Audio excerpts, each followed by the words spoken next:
Sean todos bienvenidos a la sesión de esta semana.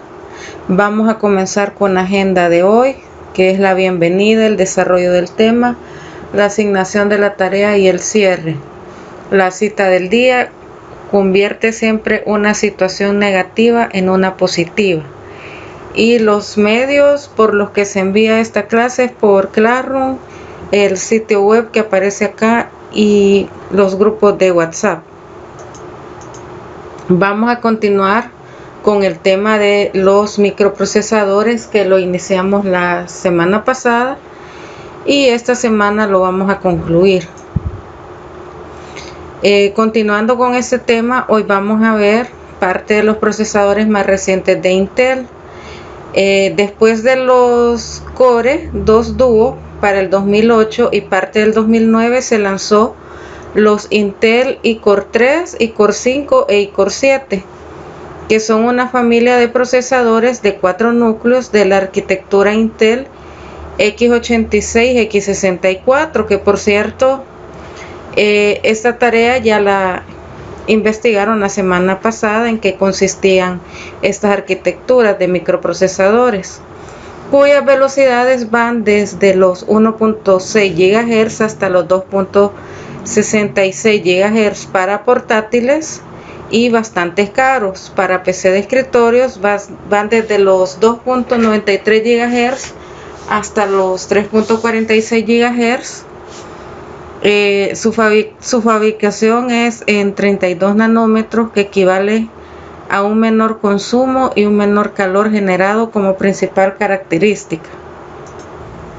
Los microprocesadores iCore 9 de 3.6 GHz solo son compatibles con sus placas bases basadas en chipset de la serie 300. El procesador Intel Core 9 de 3.6 está diseñado para los juegos, creación y productividad. Cuando dice placa base se refiere a la motherboard. Esto quiere decir que es un microprocesador, el iCore 9 de alta gama. Otros procesadores recientes están las líneas AMD.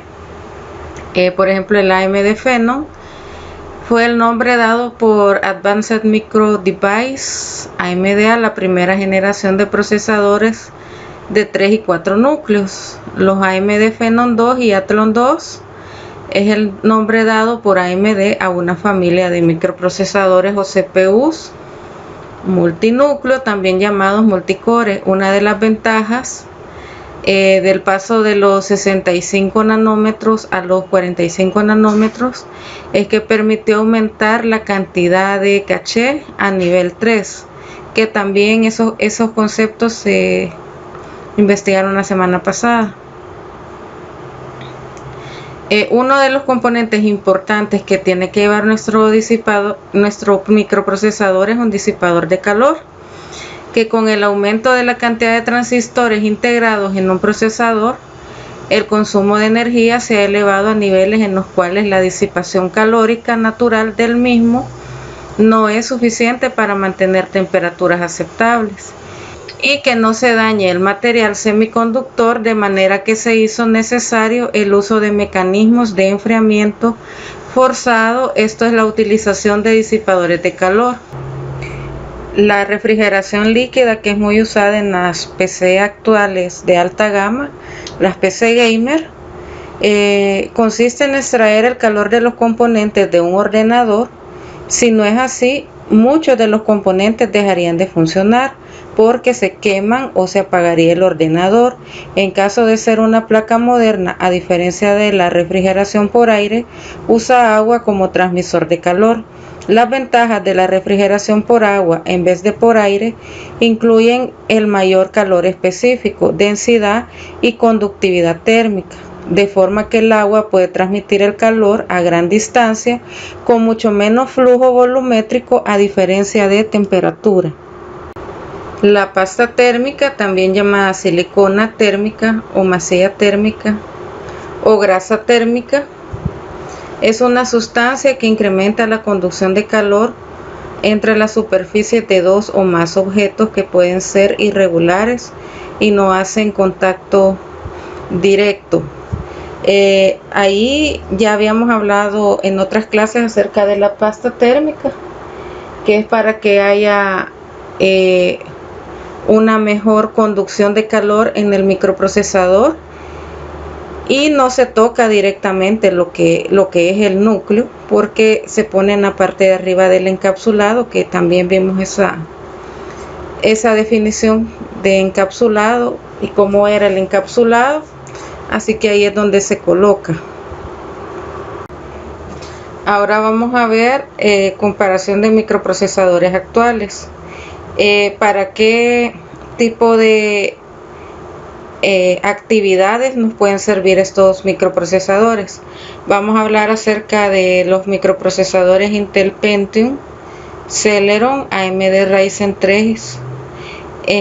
¿Para qué actividades nos pueden servir ellos? Estos procesadores con esta velocidad son ideales para actividades básicas del día a día. Por ejemplo, correo electrónico, navegación web, paquete de ofimática e incluso para dar un gran rendimiento como centros multimedia HTPC. En el caso de los Pentium Ryzen 3 y APU pueden dar un gran rendimiento jugando en resolución de 720p o 1080 si se le equipa con una tarjeta gráfica decente. Para esto nos puede servir este tipo de microprocesadores. Ahora los iCore 3, los AMD Ryzen 5 de 4 núcleos, ¿para qué actividades nos pueden servir? Esta gama de velocidades se adapta perfectamente a la navegación web, el trabajo con correos electrónicos, la ejecución de programas empresariales como los sistemas de gestión de pacientes y multitarea en general. Esta categoría funciona bien para el ordenador de oficina, medio usuarios que no quieren gastarse mucho dinero en su PC gaming, pero quieren actualizar su PC en un futuro. Ahora vamos a ver estos otros tipos de microprocesadores, el iCore 5, iCore 7 y el AMD Ryzen 7.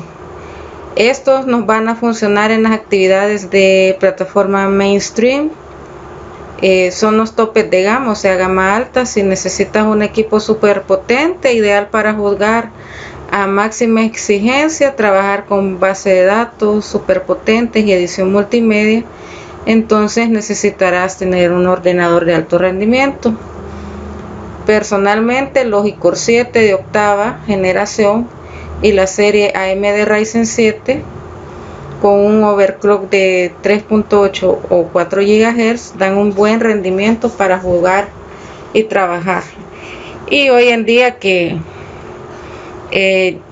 pues ya hay microprocesadores de décima generación, son ideales para este tipo de actividades. Ahora vamos a ver parte de la nomenclatura de los microprocesadores Intel, y aquí tenemos un ejemplo de nomenclatura. Tenemos aquí nos describe cada una de las partes de la nomenclatura, que consiste en la marca, que este es un Intel Core, cuyo modelo es el i7, una iCore 7. La generación es la quinta. Siempre el primer número que aparece de este grupo de números, el primer número siempre es la generación. Aquí pudiese aparecer un 8, entonces sería octava generación. Si apareciera un 10 sería décima generación.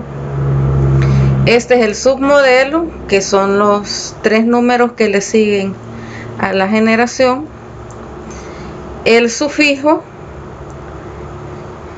y la línea de producto. Entonces esa es la nomenclatura de un microprocesador Intel. Y ahora en esta tablita pues se han sacado los datos que nos interesan, que dice cómo lo vamos a identificar. Para el primer ejemplo quedaría de la siguiente forma.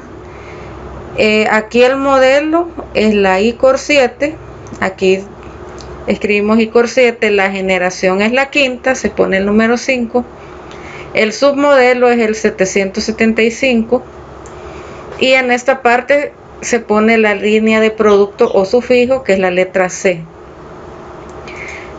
En el siguiente ejemplo igual se pone el modelo, que es una iCore 7, es de quinta generación, que es el primer número siempre, la generación del grupo de números que tengamos. El submodelo es el 950, que es lo que le sigue después de la generación. Y aquí nos pide la línea de producto o sufijo, que sería la HQ. Entonces de esa forma es que se identifican las nomenclaturas. Y vamos a ver la definición de CPU, que significa en español unidad central de procesamiento, y se trata de un chip de silicio compuesto por una serie de circuitos integrados llamados núcleos, que son capaces de procesar la información que circula a través de nuestro ordenador. Además de los núcleos, una CPU tiene un controlador de memoria para comunicarse con la RAM, memoria caché, y controladores de entrada y salida. Estos permiten comunicar la CPU con los carriles PCI Express, en donde normalmente tenemos una tarjeta gráfica instalada.